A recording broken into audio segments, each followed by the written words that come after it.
be talking about NHS was with pregnancy. How did I find it? What support was I able to get from my from my employer, or from my managers, or from the colleagues and the people I work with? So what support am I able to get, and why do I experience that? Or was there any way or any time I feel no, I can't do it again, or dumb things? So I'm going to be saying all of that in this video. Okay, if it's something that you like and you've been waiting for, kindly say that in the comment section. Don't forget to like, comment, share, and subscribe to my channel as well. Yeah, so yeah, when I got pregnant, of course, my first baby. So the first thing I said was, I told my manager, my day manager, when I was working with, I told her it was quite early. So after registering, I called my GP and they sent me the link of how to refer to yourself to the midwife. So when I told my manager, they sent me the same link, and I was like, oh, I've already done that. So yeah. Now, when you tell your manager, does not matter. It's based on yourself. You might want to keep it secretive until it's obvious, or you just want to share it with your friends and colleagues or wherever. It's based on you. You are not you are not under any obligation to tell your employer immediately when you get pregnant, really. Yeah, but you just have to let them know from when you get your Mat B1 form, which is from 20 weeks from your midwife. Then you can decide to tell your manager afterwards. Yeah, because you'll be meant to send it to the HR at a particular time or something of your pregnancy. Yeah, I did talk to my manager about that. My manager is an interesting person. She's so nice. So she did look for me. So because of I have the early morning sickness, paramesis, and all of that. You remember that you can actually call in, say, counted number of time when you are pregnant. Yeah, it is not counted as part of the whatever that they do. It's not counted really. So you can call in sick as often as you want, as often as you feel sick. Yeah, you can call it sick. Yeah, my sickness in pregnancy was paramesis. Yeah, usually not paramesis really. Yeah, sometimes it is, but because I'm a midwife, I get to manage it myself. I just get over-the-counter antiemetic. So what was the one that was actually useful for me is promethazine. Yeah, promethazine tablets. So that was the one that I actually used. So I use it quite I think 1 tablet 2 or 3 times daily. That's the one I use. Cyclizine, I don't really use it as much, because when I go over the counter to get it, they always give promethazine. Yeah. Another thing that I had in early pregnancy was heartburn. So I use Gaviscon.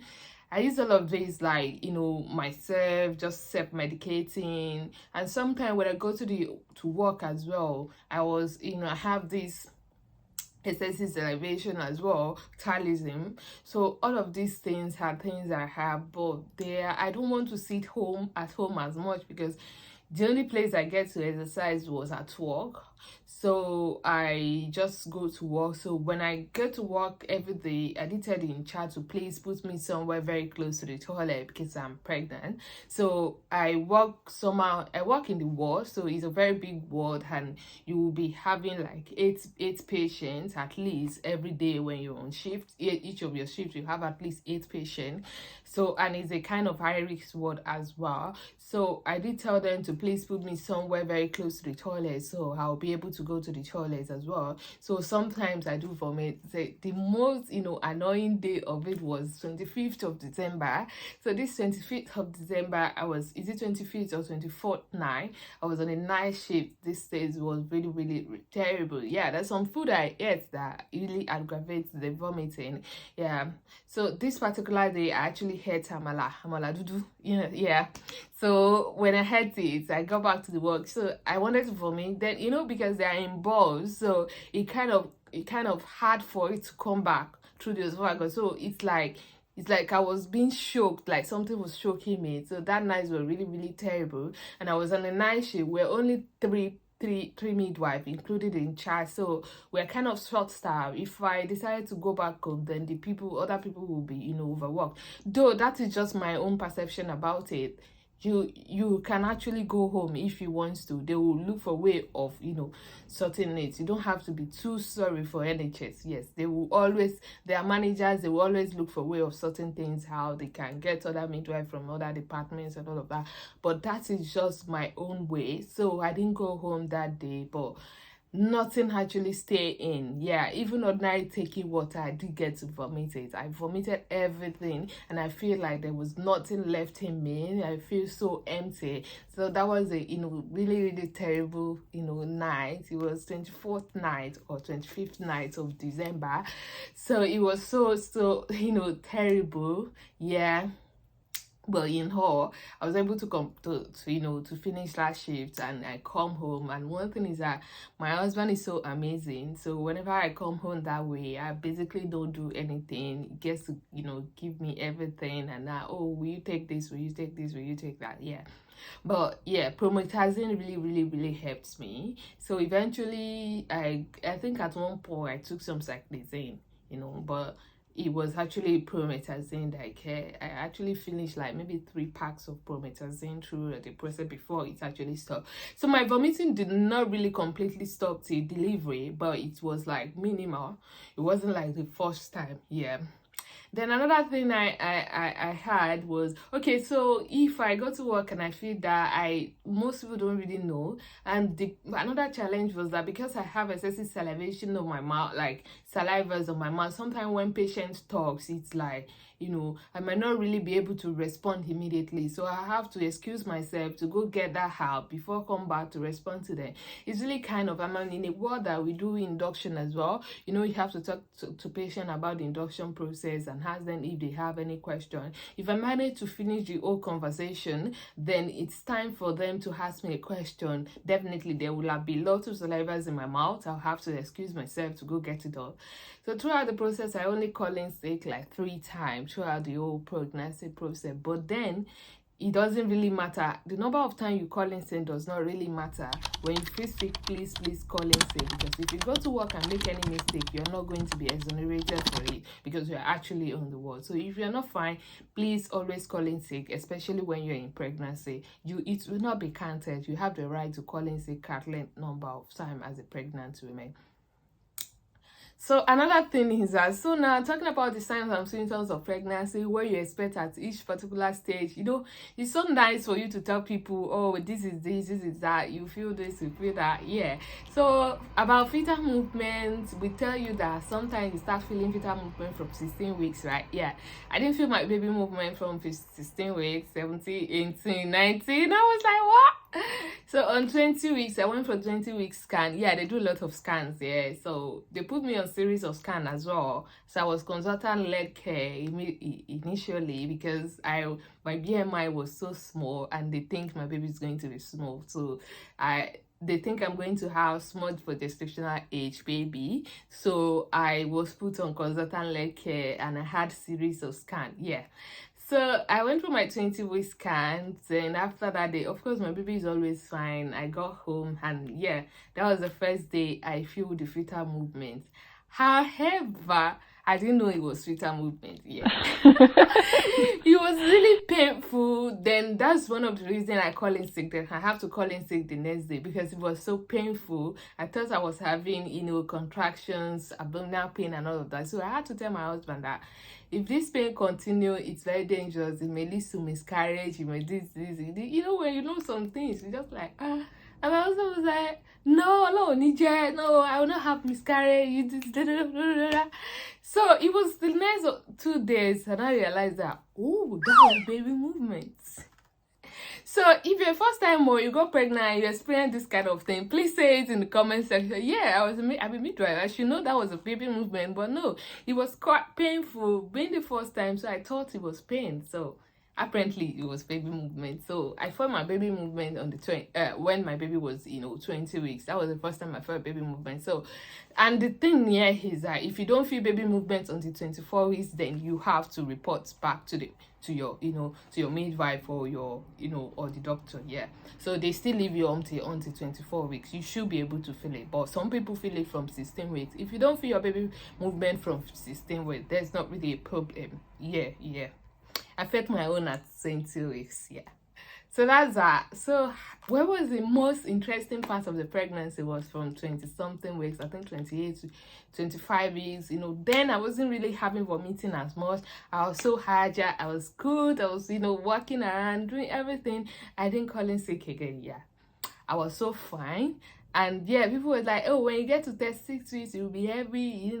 Then when I was like almost 30 weeks, I was moved to delivery suit. Yeah, I was moved to delivery suit, so I started working in delivery suit. And delivery suit, I don't know if you're working here, so we have to do most of the things. You're with the patient, you have to do everything, almost everything yourself. Yeah, but how has the people been amazing? The people I work with, my managers, where I was before, they actually look out for me.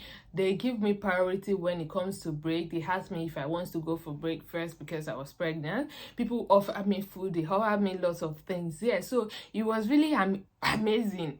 And I always look forward to going to work as well, to work. So it was an interesting thing. So yeah.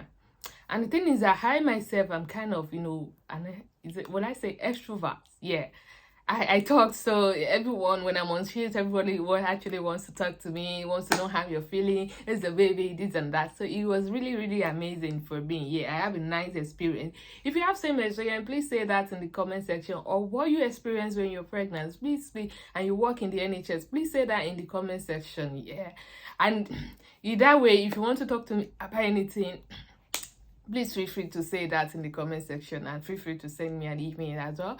If you enjoyed this video and you've not subscribed to my channel, please do that now. Please subscribe to my channel and share my videos with your friends and colleagues as well. Yeah, so yeah, it was really, really interesting. I got a lot of support, then support from my other international midwives as well. Yeah, it was equivalent to what I get from people that are not international midwives as well. So I got the same support from everyone.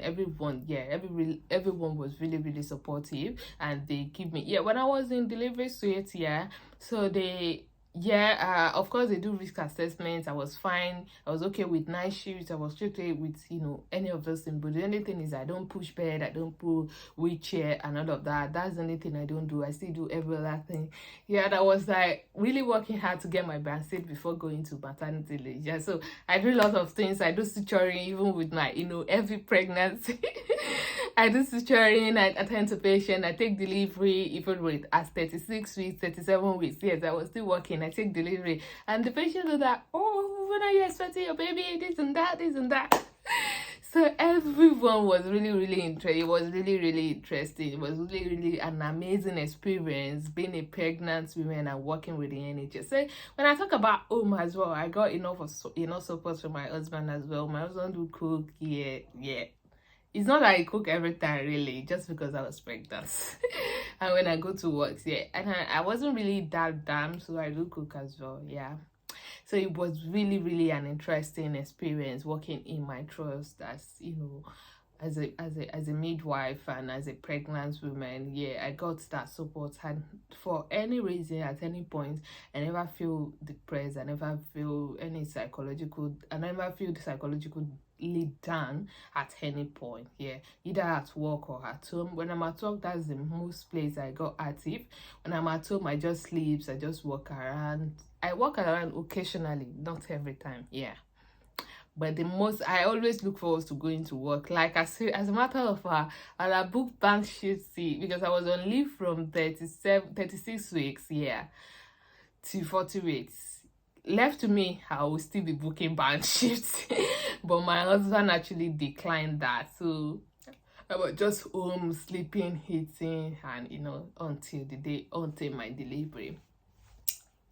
So yeah, did they really do one thing is really different here, really, about the antenatal care and all of that. Yeah, they say they do have a place that people join together to have like an antenatal clinic and all of that. I would have loved to attend it, but they sent me a link. The link was not active at that time, and I never tried it again. So I never attended really that class that we used to do back home in Nigeria. So what they do here, you just go to your midwife, an appointment, they talk to you, they talk to you specifically based on how many weeks you have, things you need. They just tell you, and they tell you always when you feel you reduce fetal movements when your baby is not moving well, when you're feeling pain or you're bleeding or your water has gone, you have to call delivery suite, all of that. So they give you, you know, specific, you know, informations based on your, you know, gestational age. And of course they still do urinalysis at every appointment, and that is that for that. So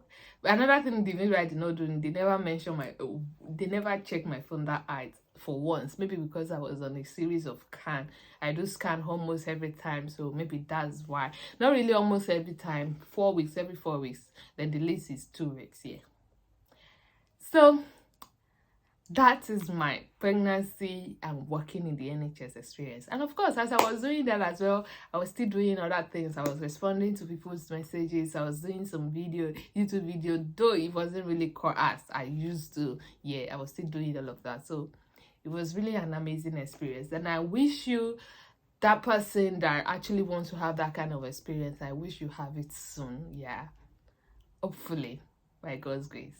If you have any question, please say that in the comment section, and don't forget to like, comment, share, and subscribe to my video, to my channel. Yeah. Thank you. Bye.